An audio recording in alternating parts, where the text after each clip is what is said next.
DUNCAN JOHNSTONE Last updated 0940, October 30, 2017. WBO World Heavyweight Champion Joseph Parker with his trainer Kevin Barry after defending his belt against Hughie Fury in Manchester in September.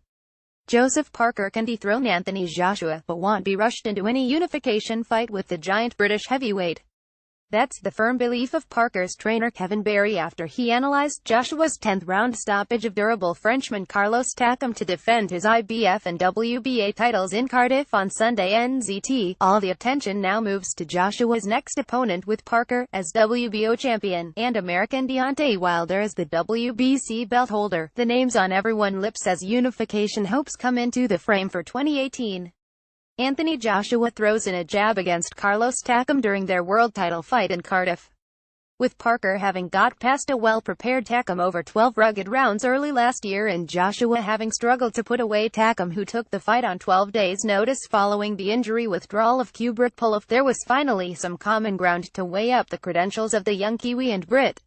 Read more. Joshua dominates Takam to defend titles. Recap: Joshua stops Takam in 10th round. Parker will fight Joshua when money is right. Could Parker really beat Joshua? Barry liked what he saw in terms of matching Parker against Joshua, a fight that seems increasingly inevitable. It made me feel that we have a very, very good chance of dethroning this guy, Barry said of Joshua's effort against Takam. Everything I saw yesterday, while watching the fight, I am in my mind seeing many ways for Joe to nullify his attack and to open up holes on his defense. I thought Joshua was robotic. I thought he was slow at times. I thought his lead patterns were very predictable. Joseph Parker on the attack against Carlos Takam in their 2016 fight in Auckland. And, once again, he showed that he definitely has stamina problems. He was blowing big time. Barry said it was important for Team Parker to remain patient and do things on their terms. He believed Parker would now be Joshua's prime target ahead of Wilder. The business side of things are definitely a very important side of it. But there is no reason for us to panic. We have to stay very calm and very focused, Barry said, with Hearn continuing to downgrade the monetary value Parker brings to the table. At the moment we are in a very good position. On that performance yesterday, even from what Joshua and Eddie Hearn both said, they don't want to get in the ring with Deontay Wilder just yet.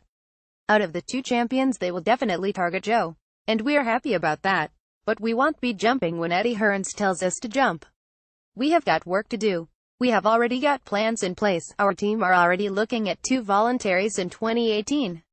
That's why we are starting our training camp next week. We plan to hit the ground running in 2018. This is about starting the year early. We are going to have a big year in 2018, Barry texted Parker during the Joshua fight, and they had spoken afterwards. They were on the same page in terms of seeing ways they could beat Joshua. Barry has always maintained that Joshua's confrontational approach would suit Parker. There are a lot of things in Anthony Joshua's game that I think work very, very well for us, Barry said.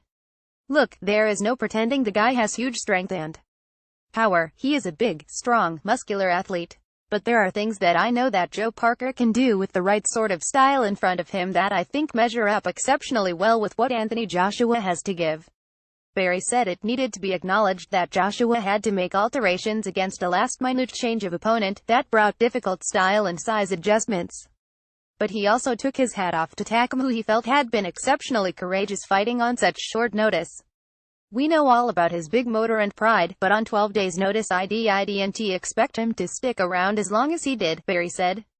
Takam always stays in shape, but he hadn't done the sparring. I would have loved to have seen how the fight would have panned out if Takam had the same lead in time to when he fought Joe, when he knew about the fight 3.5 months in advance. And let's remember, we fought him a year and a half ago. Takam is 37 in December. He is coming towards the end. The other way of looking at this is Joshua is another year and a half better. As for the result, Barry felt it was a very, very promoter-friendly stoppage, and commentators on the US feed he watched the fight on in Las Vegas were scathing of the referee's decision to end the bout early. Joshua's win took him to 200, with all victories coming via stoppage. Parker is 240 with 18 KOs. Stuff.